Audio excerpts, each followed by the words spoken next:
get started. Okay. In about 2 minutes. Okay, that sounds great. Go ahead and Thank take you. your seats.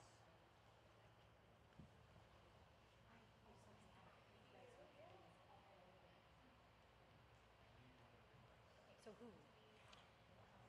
Well, Sarah Palin at the 2008 Republican convention, she said,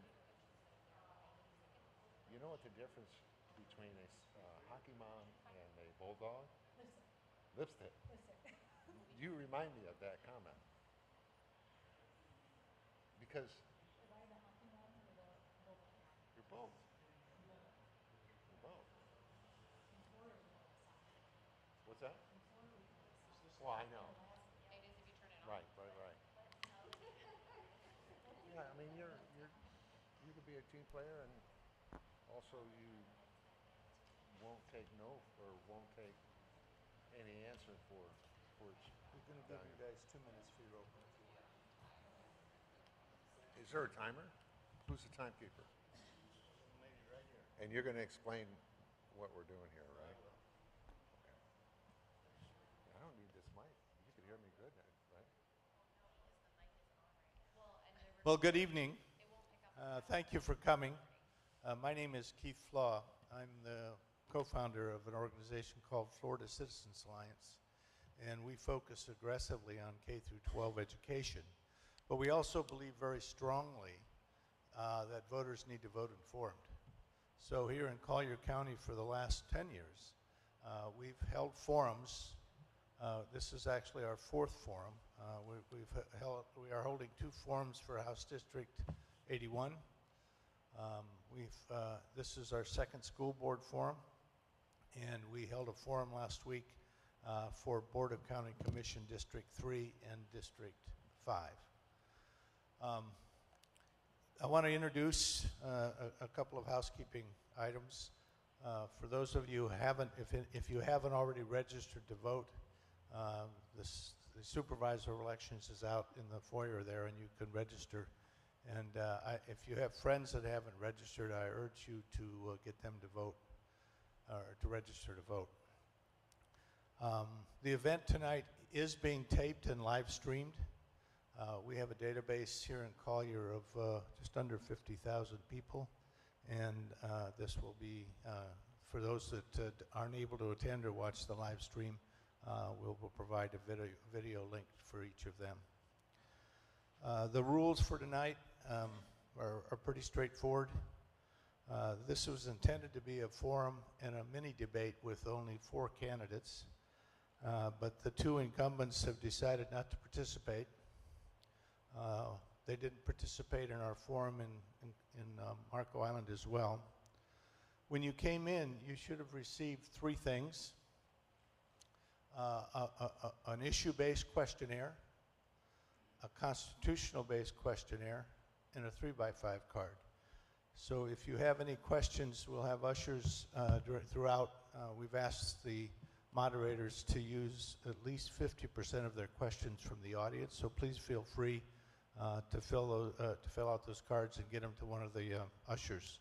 Our 2 ushers tonight are Mishta Dantes, who's sitting down here in front. She's going to be our timekeeper, and Natalie Dante, who is going to be one of our ushers. I want to mention a little bit more on the issue-based and the constitutional-based questionnaires. In your hands are the 25 questions. We think, and we solicited a lot of input from both the community and from candidates on those questions. So while it's not an all-inclusive list, we think those are the questions that we would urge you to think about. I often hear people say, well, I like this person, or no, I don't like this person. I would argue that unlike is irrelevant, that we really need to be focused on what our candidates' values are and their principles, and then make our decision on that basis. So I urge you to think about that. The constitutional survey is a little bit different. It is a subjective survey. We started doing this literally 10 years ago, and about that a little before that point in time, a Supreme Court justice here in Florida asked the voters in a survey to name the 5 rights in the First Amendment. And believe it or not, only 2% of the voters in Florida can name the 5 rights in the First Amendment. And I would argue, as we went through the pandemic, that if you don't know your rights, you easily give them up out of fear, and we saw a lot of that. So this questionnaire, I often hear candidates say, wow, I haven't thought about those issues in a lot of years. We really think that the Constitution is the foundation for most of the, if not all of the decisions candidates will make if they become elected. So that's the background on that. In terms of the actual format of the forum, we're going to give each candidate 2 minutes to do their open and 2 minutes to do the close. We'll spend about 40 or 45 minutes in between that, asking, with the moderators, asking questions, again, hopefully 50% from you.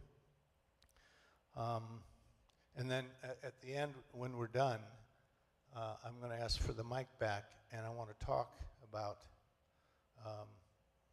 the Abortion Amendment 4 before we leave. So that's the agenda for this evening. Again, thank you for coming. For all of you online that are watching, our sincere thanks. And please share this with your friends. So thank you. Oh, I am remiss. We have 2 moderators that I want to introduce. On my right, I guess your left, is Erica Donalds. I don't think she needs an introduction, but I think most of you know Erica, and she is the founder of Optima Education, Optima Ed, and is very involved in education. And she served on the school board for 4 years, a number of years back, just because it was fun, right? And Christina Heuser is our other moderator. Christina has been working with Florida Citizens Alliance in a number of capacities, but we had every legislative cycle, we have a team of 7 of us that evaluate.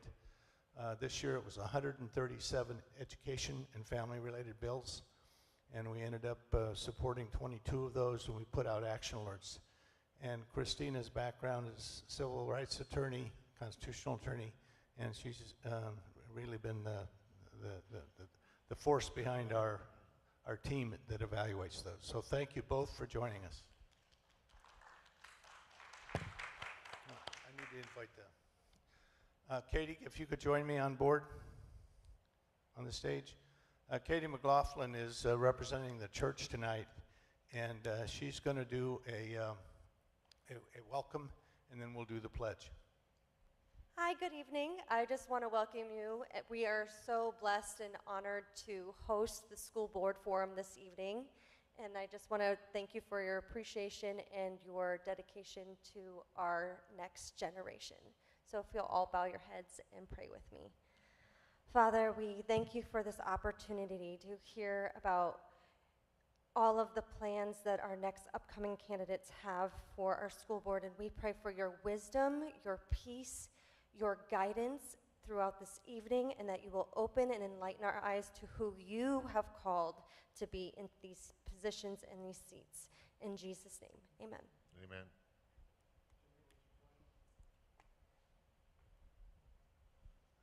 Amen. I've asked Jimmy Rosenberger to lead us in the pledge. Jimmy was a captain and a firefighter and lost a good part of his team in 9/11. So thank you for what you've done and for leading us in the pledge. Thank you. Good evening, everybody. I see no one has their hats on, so that's a good sign. Or please place your hand over your hearts and repeat after me. I pledge allegiance to the flag of the United States of America and to the republic for which it stands, one nation, under God, indivisible, with liberty and justice for all. Thank you. I hope everyone enjoys the seminar.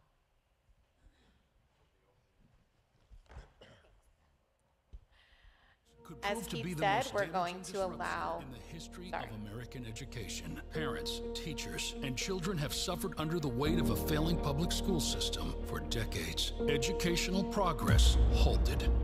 Government woke agendas and explicit and inappropriate materials to innocent children are destroying our kids' potential. Amidst this chaos, one state stands tall. Florida, lauded as the top-rated state for education. However, what are we missing? While many of Florida's government-run schools look great on the surface, numerous are struggling. Enter Florida Citizens Alliance, our mission to revolutionize education. Join us in breaking free from the chains of a broken system. Embrace innovation and support positive change. We need your support to reshape the future of education. Together, we can make a difference.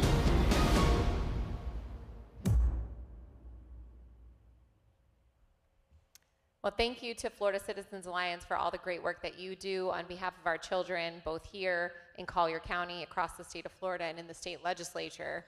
Appreciate you putting this together, and thank you to Grow, of course, for hosting us. We are going to start out with opening statements. As Keith said, we're going to allow 2 minutes for our candidates to introduce themselves, and we'll start with you, Dr. Cunningham.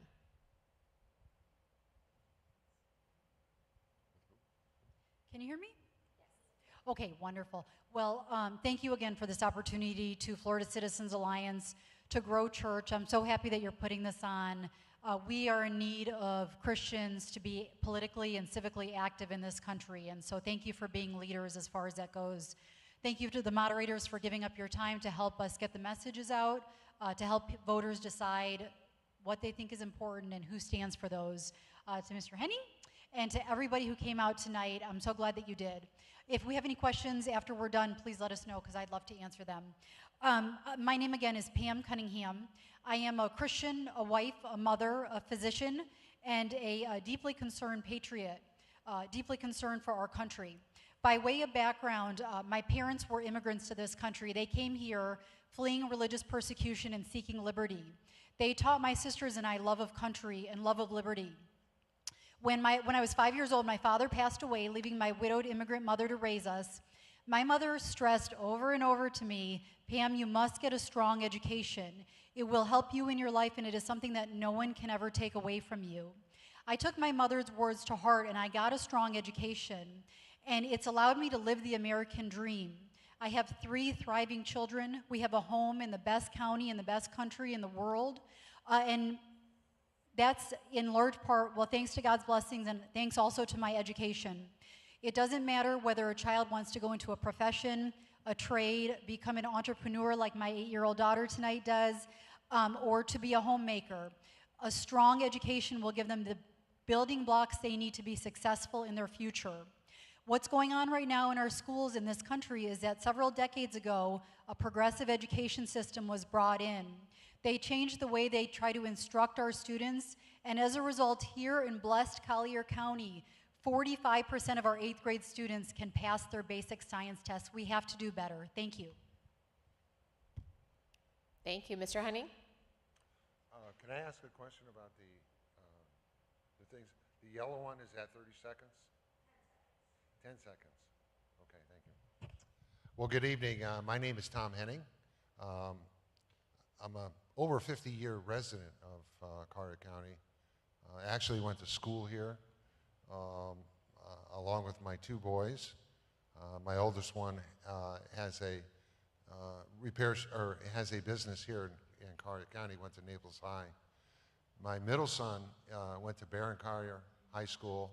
He is now in the West Point Military Academy. In fact, he'll be home next week before going out for specialist operations training. I have a daughter who's in the public school system, so I'm very blessed to be a part of this community. In fact, I was a county commissioner for 16 years, was on the fire department board of commissioner, or fire commissioner for Golden Gate Fire District, and then as of recent, I was at Greater Naples Fire District.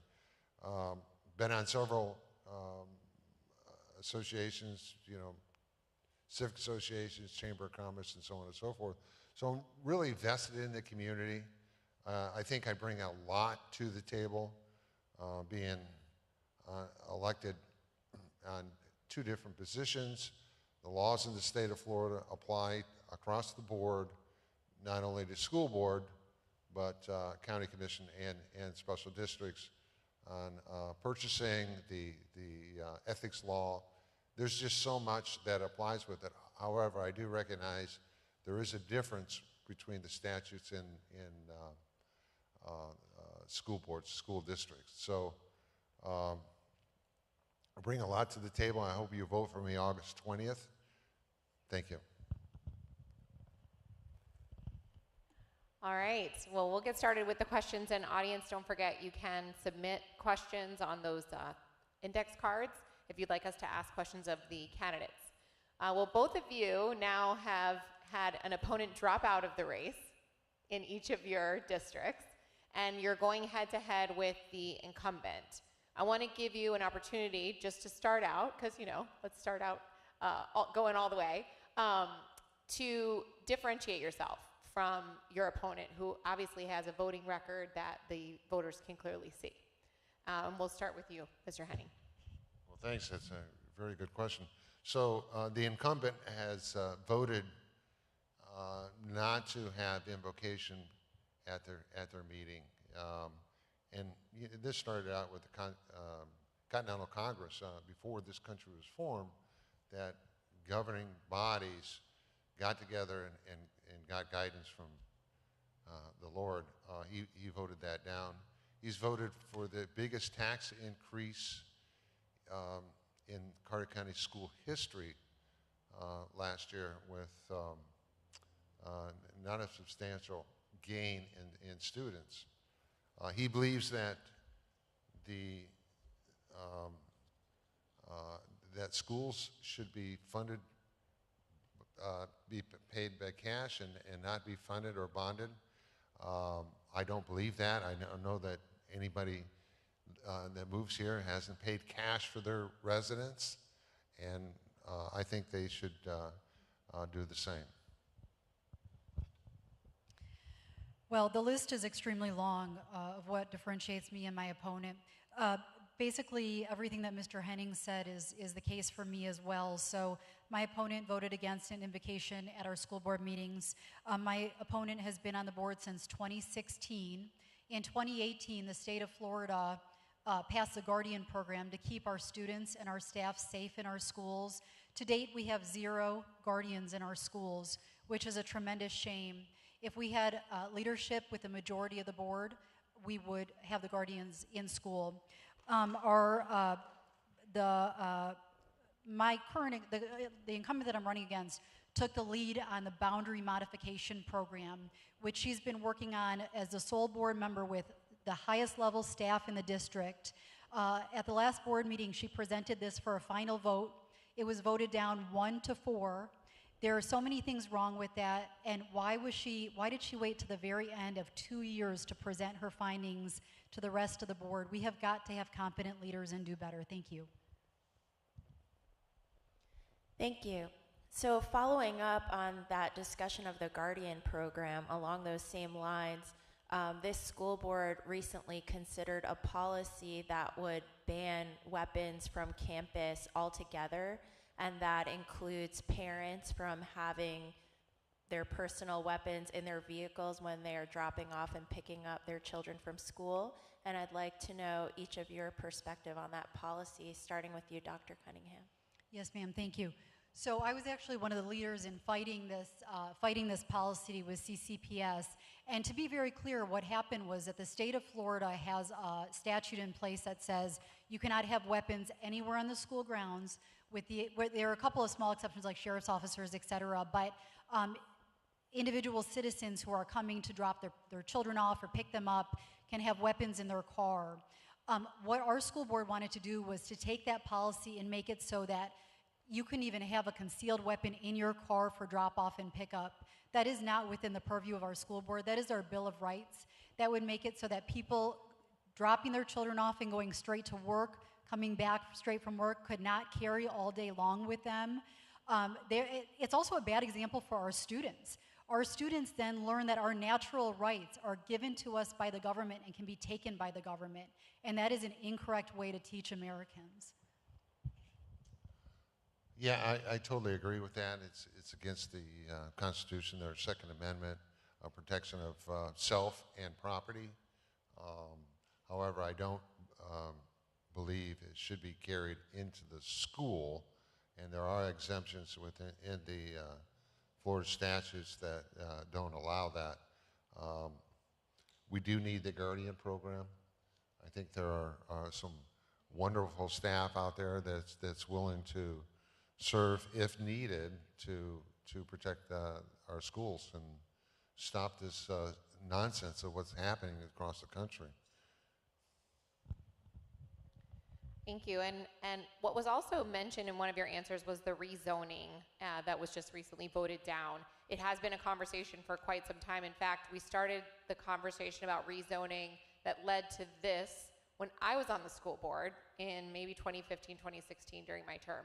So there has been a need for rezoning for a very long time, and no solutions have come to the board. And obviously this wasn't the solution either, since it didn't pass. With Collier County's population shifting so rapidly, some areas growing tremendously, other areas turning more into rental properties like in Naples Park, having watched this debate, having heard from the families that are affected by it, what is your solution for moving forward when it comes to rezoning the schools? Mr. Henning. Well, first of all, the student population is also counting the charter schools and even people who homeschool. So you really need to drill down to what is the public's need for new students. The second thing, you're going to see you will see growth in Golden Gate Estates. That's going to be the largest area of growth. Now, we do have schools in Golden Gate Estates that have large acreages, elementary school, middle school. I would like to see to expand on that. So these redistricting is so disruptive to the families that I think there's opportunities to expand existing sites to accommodate the future needs of a growing community like Golden Gate Estates. So there was a very large movement of active parents who came out against the two proposed zoning boundary modifications at the most recent school board meeting, and they'd been coming to the school board meetings concerned for several months, and their main concern was that the school that their children were going to be shifted to did not have the performance that the school that their children were currently in had. So number one, we have got to bring up the level of educational achievement in all of our schools so that regardless of where these children are attending, they are getting excellent education. So that's number one. Number two is there's a new elementary school being built. It was called Elementary L, and now it's Bear Creek Elementary. The capacity for it is 999 students, and it's being built on 22 acres. There's another charter school that's building on 17 acres, and they have a 1,500 student capacity. If we're concerned, which we should be, about our population growth, why are we not building larger capacity schools? And everything's on the table, including additions. Thank you. Mr. Henning, in your answer, you mentioned charter schools, and I'm interested to hear from both of you what your perspective is on school choice, alternative methods of education, and specifically what you think your role would be as a school board member in either promoting and supporting choice or perhaps squelching choice. And we'll start with your answer, Dr. Cunningham, please. Thank you. I am 100% an advocate of parents' rights in education. I fully support school choice. My children actually attend a public charter school. Different children have different needs, and different families choose to go in different directions for whatever that reason. I'm thankful to the state of Florida for passing the Family Empowerment Act, where the money truly follows the children. Whether they're homeschooling, going private, going charter, wherever they're going, the money follows the student. I would like to make sure that all parents are aware of the Family Empowerment Act. I think that we need to support charter schools. We need to provide competition to our local public schools, to the charter schools, to the private schools, so that everyone's performance goes up. Thank you. Yeah, if I expand upon that, if you look at the data, charter schools is outperforming the public schools by large amount. So if we took out the charter schools within the data and just used public schools, we would have a below average grading for Carter County Public Schools. So I really support the school choice. I think it's a great opportunity for parents to help their kids in their destination. But my opponent is counting on. They're always bragging about we're an A district. It's only because of the charter schools. So if he really wants to be serious, let's do something about picking up the public schools and try to compete with the charter schools. They're doing a bang-up job. Thank you. Dr. Cunningham, you mentioned equitable funding for students in our choice schools, including charter schools. Last year, the legislature passed a bill that would ramp up equitable funding to charter school students over a 5-year period. This is the first year of that 5-year period. With a county that is as rich as Collier is, with as much cash flow that's coming into the district, do you think it's necessary for our charter school students to wait 5 years for equitable funding, or would you support an immediate equitable funding resolution at the school board level? And Mr. Henning's first on this one. Yeah,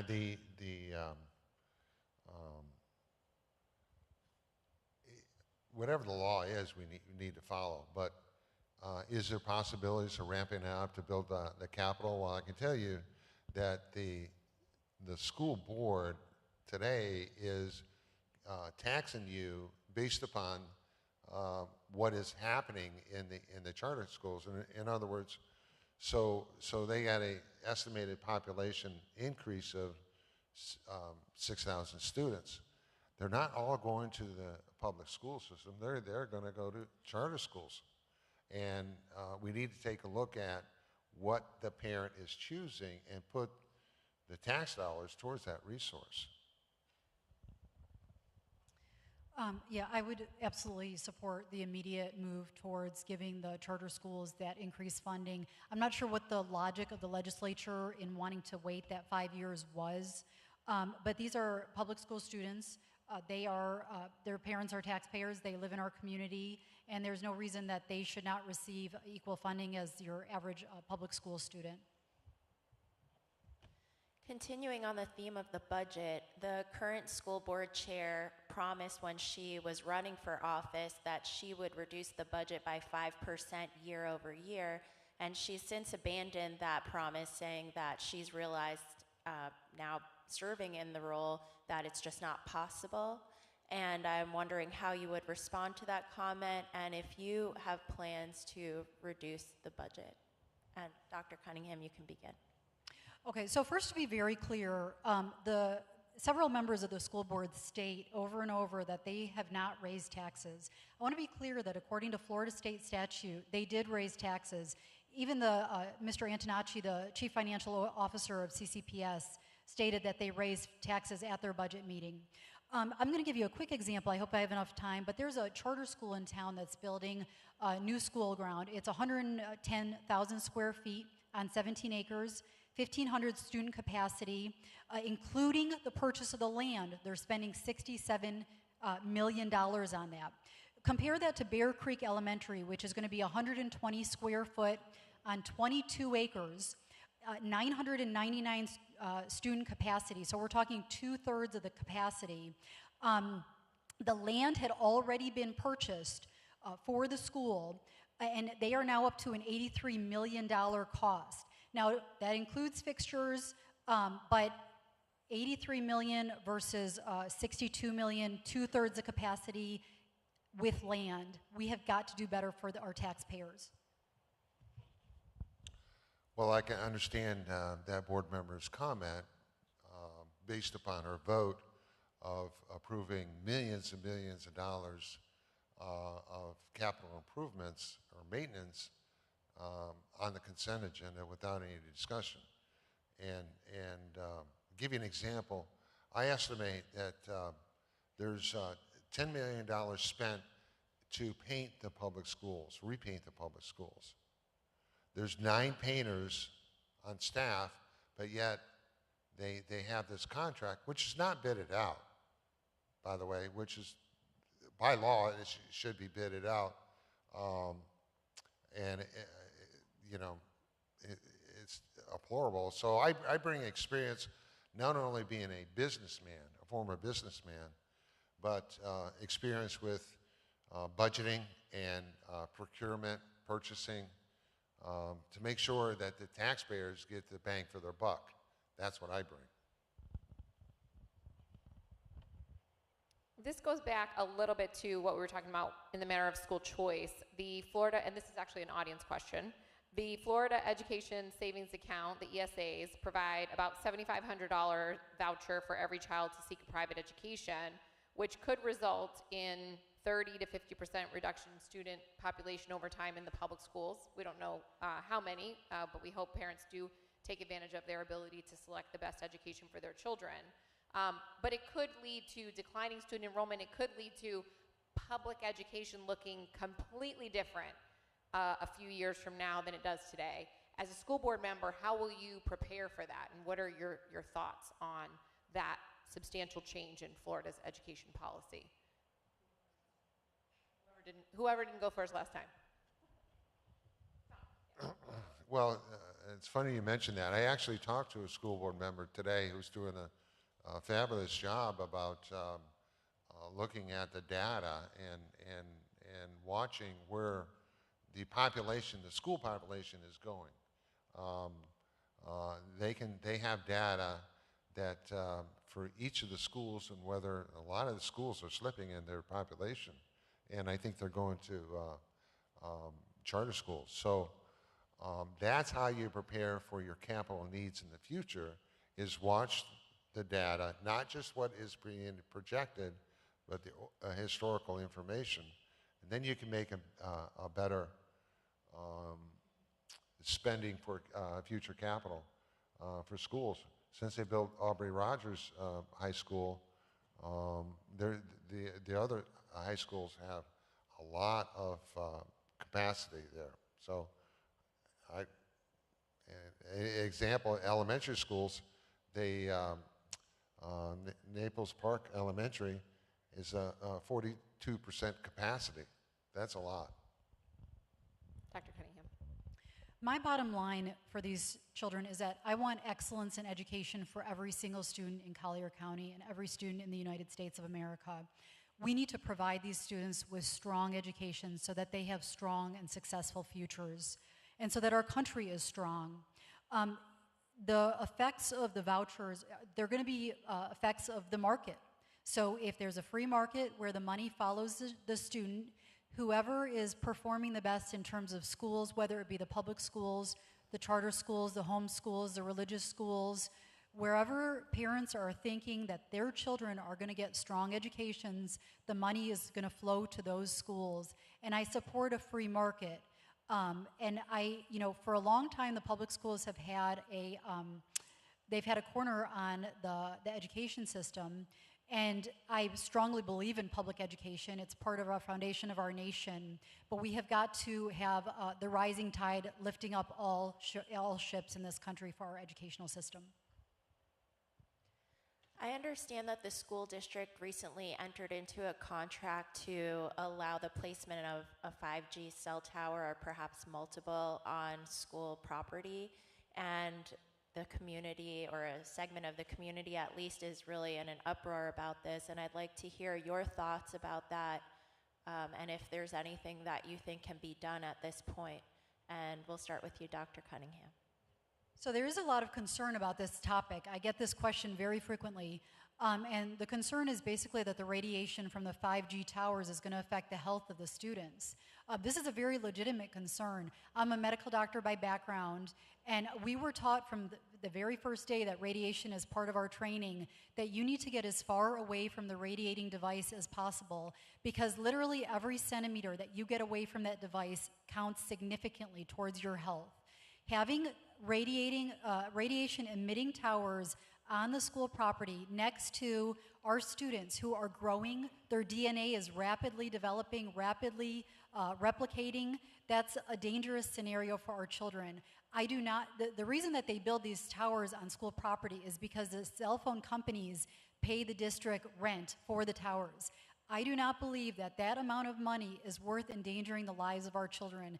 The answer is get rid of those contracts and take the towers down. Yeah, I believe that Dr. Cunningham hit it right on the head. So you have, your school district is a $1.6 billion budget. And the only reason they're allowing these cell companies to locate on schools, well, there's two reasons. One thing is revenue. And these cell tower companies are wanting to locate on school property because they don't have to go through zoning. They have zoning regulations in Collier County, and going on a school site, they don't have to get the zoning, so it's an easier process. I think the school district has enough money. They don't need that type of revenue, with the concern not only what Dr. Cunningham, but the parents. That's who we're serving. We're elected by a whole, but our customers are the students and the parents, and we need to listen to them. And this is another audience question. Please explain the tax-neutral referendum that is coming up for a vote in November and share your perspective on it. Mr. Henning. Well, I believe you're talking about they want to shift the capital funds or renew shifting the capital funds into the general funds. Yeah, no, I'm not in favor of it. I mean, I see so many flaws within their existing, the way they budget things. Like I said, they have so many staff. They have 10 HVAC technicians. They have 9 electricians.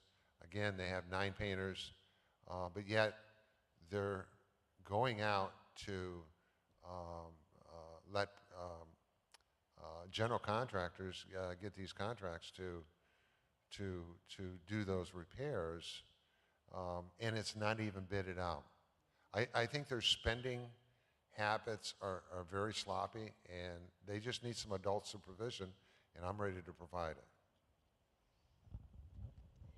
So on the tax neutral referendum, within the state of Florida, there's a division between the capital expenditures of the school board and the operational expenditures.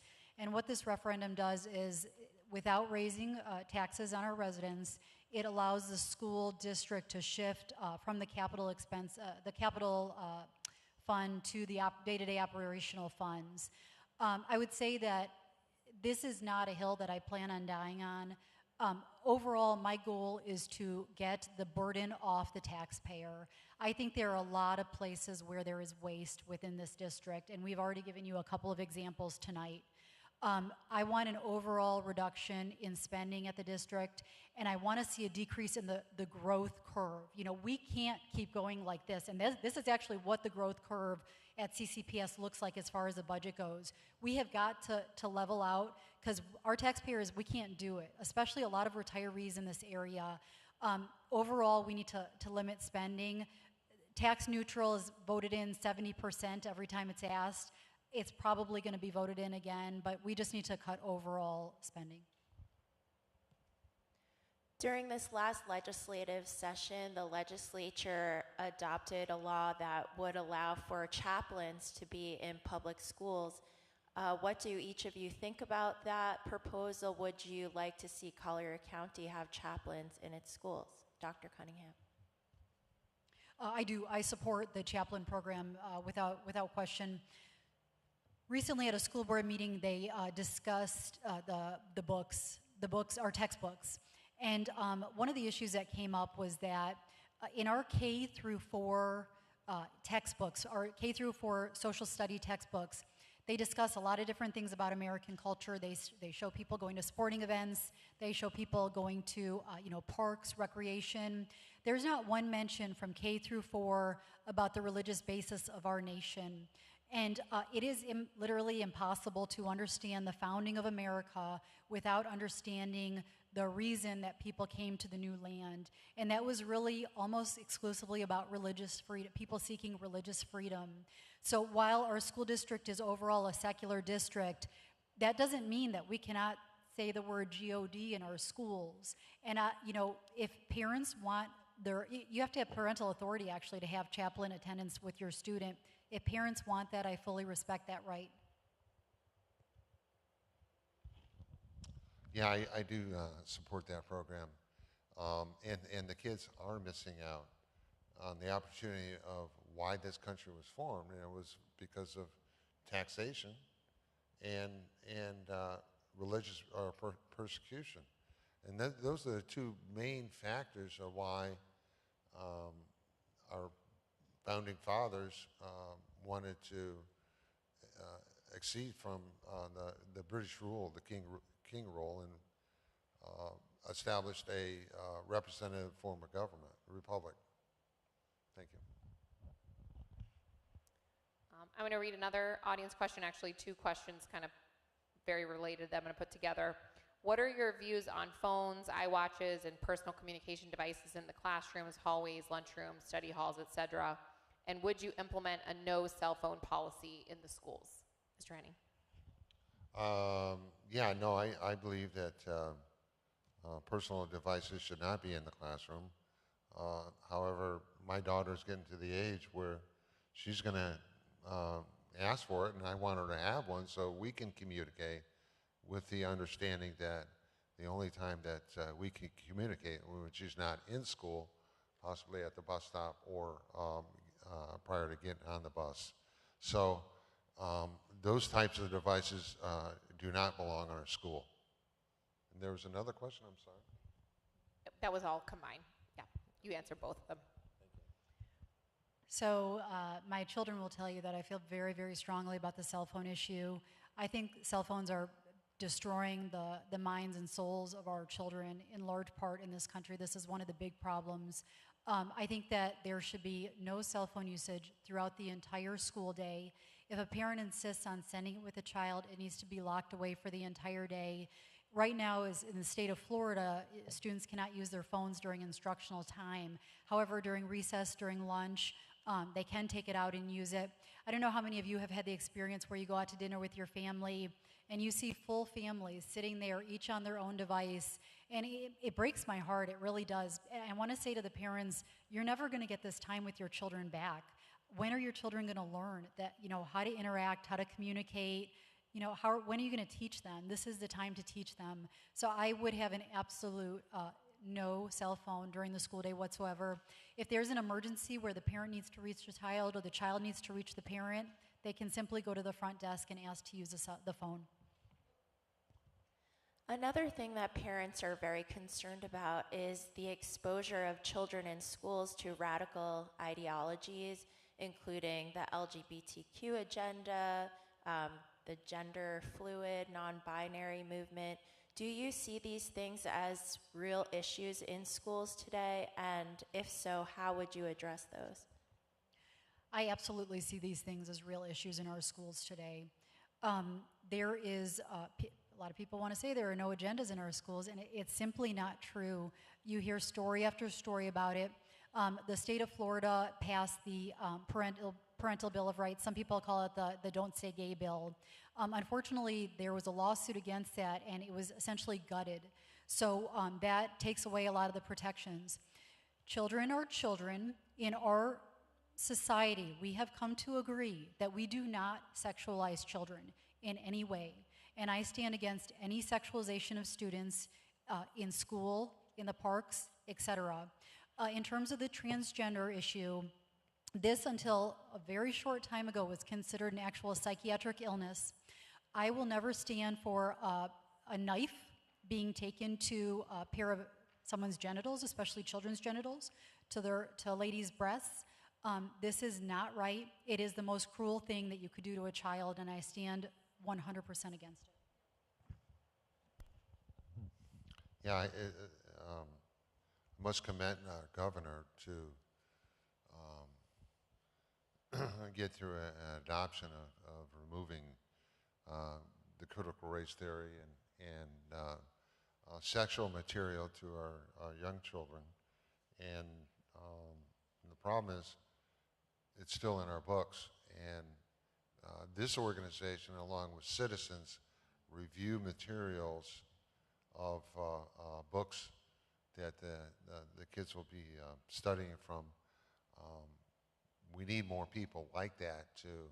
There's actually a committee that is appointed by the school district that we need more people on that committee to review these books and point out the flaws with the writings within those books, and make sure that we get the best quality of text that we can get. All right, some people aren't aware that the school board actually only has 2 employees that they're authorized to hire, the superintendent and the school board attorney. They pass a budget, they pass policies to frame the operations of the district, but ultimately the superintendent has to carry out the policies and the budget and the operations of the school district day to day. But one of the most important jobs that I think is overlooked often of a school board member is the establishment of the superintendent evaluation and then the ultimate evaluation of the superintendent's performance. As a school board member, I spent a lot of time on that, which was promptly undone as soon as I left the board. Tom, you know all about that.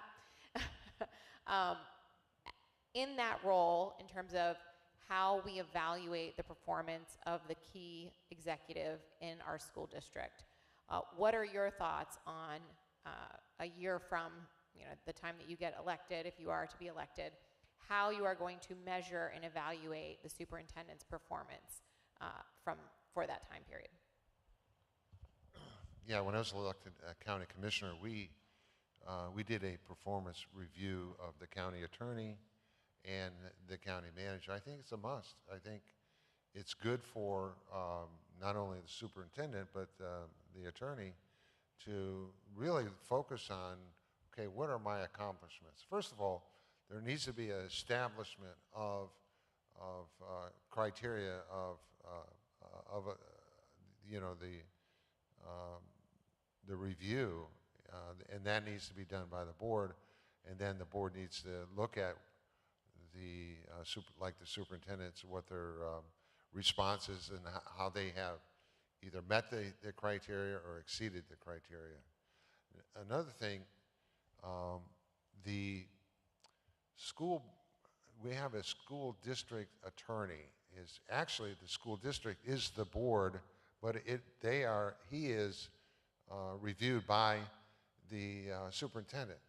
It's really backwards, and now they have a board attorney. I think it's just a waste of money. We need one attorney's office in the district under the school board.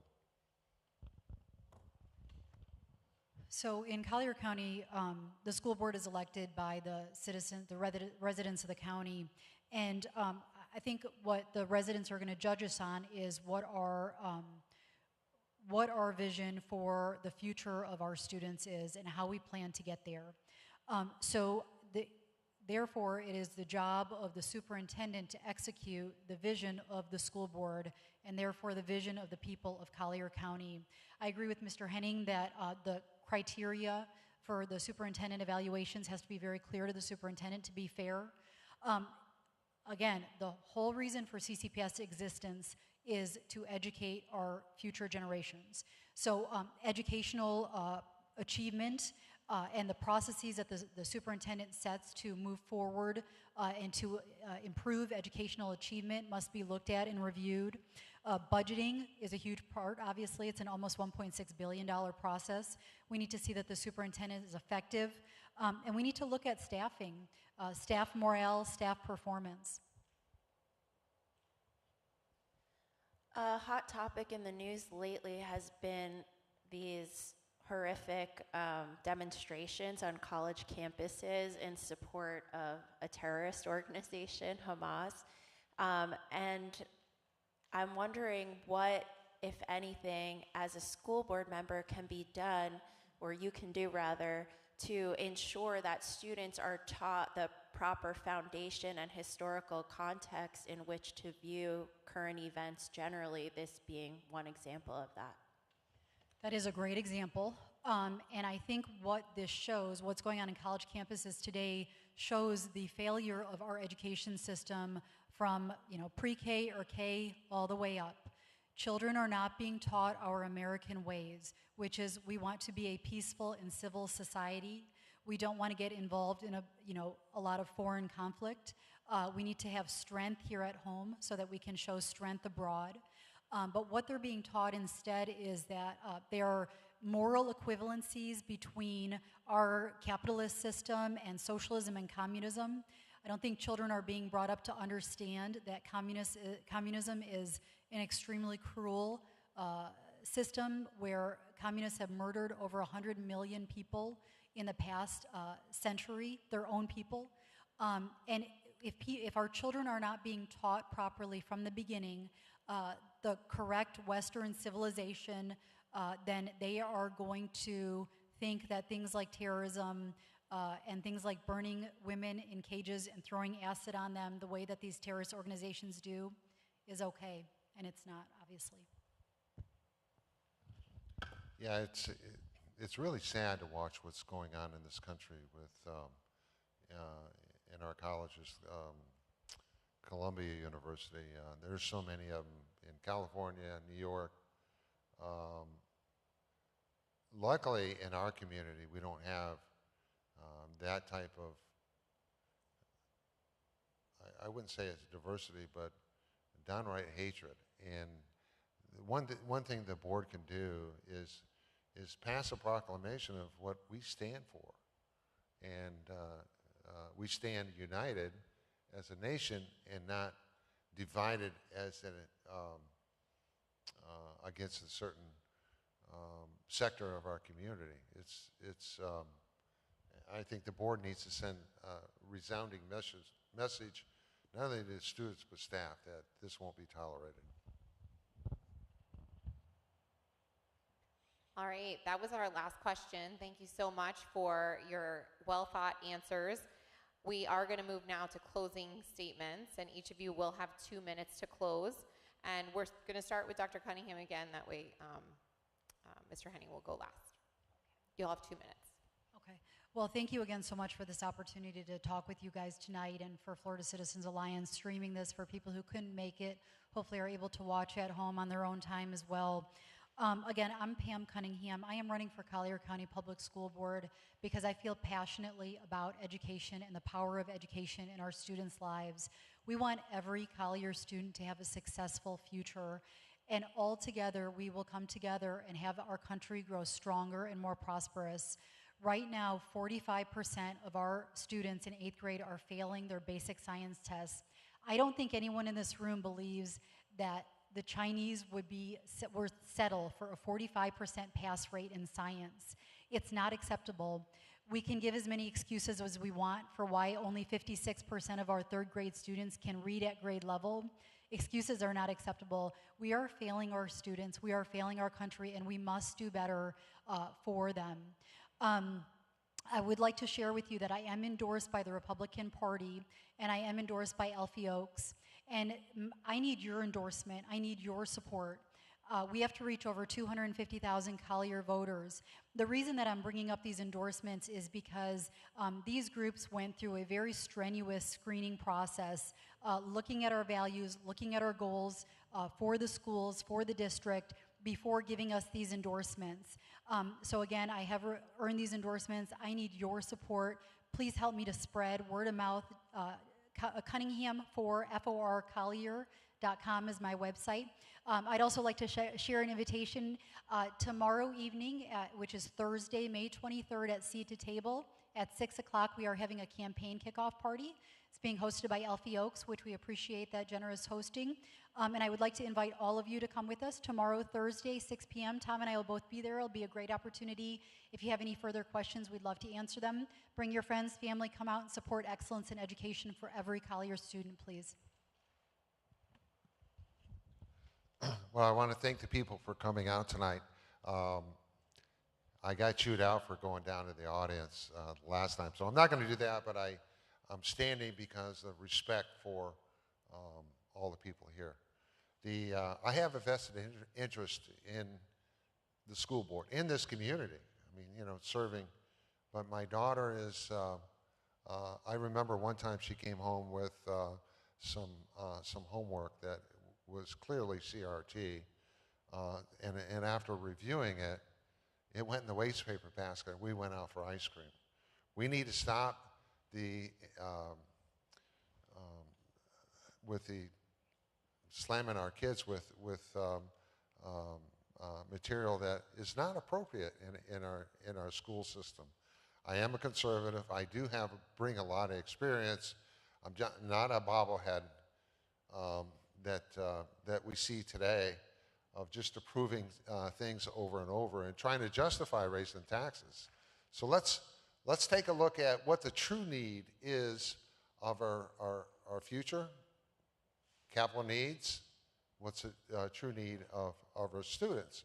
And I can tell you, looking at the grading, the grades of our public school system, we need more resources in the classroom. Early learning is very, very important. And I don't know how our elementary teachers are doing it. We need more aides in the school to bring those kids up early so they're not a problem later on. And I know a lot of the voters here in Collier County don't have kids in school. But these kids are in our community, and it's the best thing that we can do to educate them so they're a productive member of the community. Thank you. All right. Keith Flaw. Thank you. I want to start by thanking the two candidates that are here. Thank you very much for coming.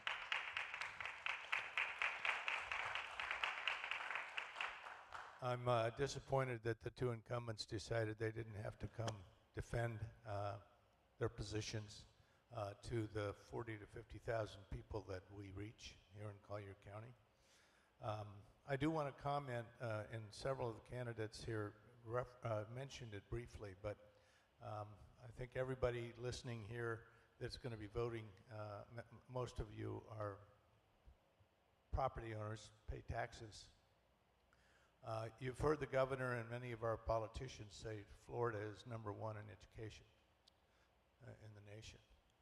Well, the first point I'd make to you over the last 30 years is the U.S. has dropped from the top 10 internationally to the mid-30s.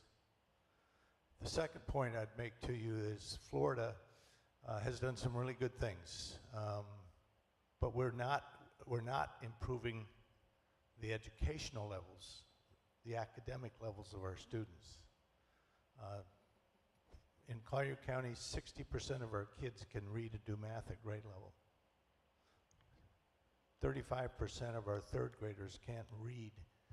They're functionally illiterate. That's in Collier County. Most politicians won't tell you that Florida ranked 37th on the SAT test, ACT test, and ranked 43rd on the SAT test. We've got a lot of work to do in our public schools, and I'm excited that we have at least a couple of candidates that are coming out and willing to make a difference as we move forward. I want to take this opportunity to thank our two moderators, so thank you very much, ladies. I am going to switch gears with you because I think it's so important. I don't know how many of you, and hopefully you listening by way of the taping and the streaming will pay close attention to what I'm about to say. On April 1st, April Fool's Day, our Supreme Court in Florida gave us a really terrible joke, and it turns out not to be a joke. They decided 4-3 to put an extremely deceptive Amendment 4 on abortion on the ballot in November. This has no definitions to it. It does not define viability. It does not define, it takes away the requirement for a doctor to be involved, and it takes away from a minor's point of view, a parent or guardian to give consent. If this is enshrined into our Constitution, it is more than a tragedy in our opinion. So we hope you take the time to educate yourself on this and vote your values on it. But I would tell you, from a personal point of view, not from a Florida Citizens Alliance point of view, this is unacceptable. So we have some documentation out here for those of you here. You're welcome to take a copy. And we urge you to reach out in your community and become ambassadors to help make sure this amendment doesn't get enshrined in our Constitution. So thank you again for coming. On your way out, if you're willing to drop a few bucks in to help us cover the cost of putting this on, that would be great. So thank you again for coming. Thank you for those online for listening, and have a great rest of your evening. Thank you.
And when